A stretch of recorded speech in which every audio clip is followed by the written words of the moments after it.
because some people want to impose neocolonialism. And by neocolonialism, they want Haitians to work for nothing. If you think that the kidnapping of a sitting president from his own country is a new low for the US, you haven't been paying enough attention. Today it's Venezuela. In 2004 it was Haiti. The names and places change, but the playbook remains the same. 22 years ago, Jean-Bertrand Aristide, Haiti's first democratically elected president, was forced onto a plane by US commandos in the middle of the night and flown to the Central African Republic. The US said he resigned. Aristide's lawyer said otherwise. The ambassadors of France and the US told him that he would be killed, his family would be killed, and his supporters would be killed if he did not leave right away. But why Aristide? It was because he committed the ultimate sin of the global south, demanding what the imperialists owed to secure a better life for his people.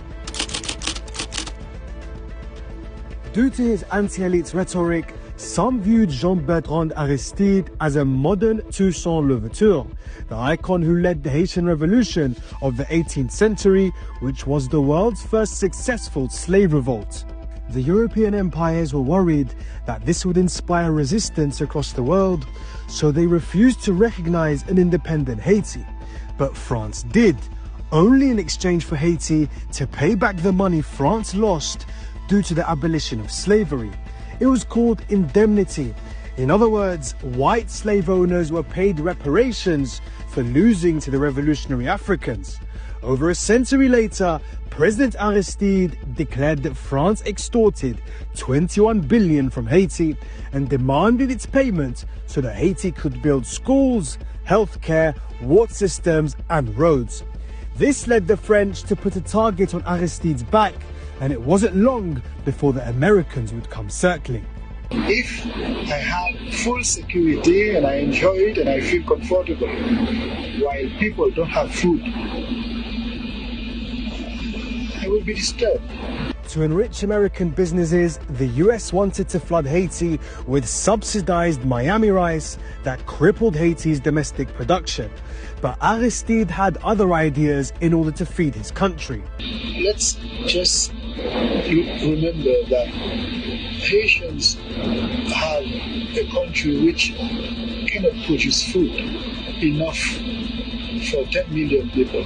Not only did he raise the minimum wage for rice farmers and other workers, he also resisted lowering import tariffs that protected Haitian crops. President Aristide stood in the way of US profits, rendering regime change inevitable.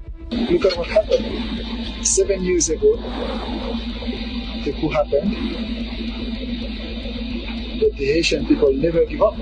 To justify the coup, the US and France applied the same dictator label used against Maduro today. They claimed that Aristide's party's 90% vote share in the 2000 legislative elections was fraudulent.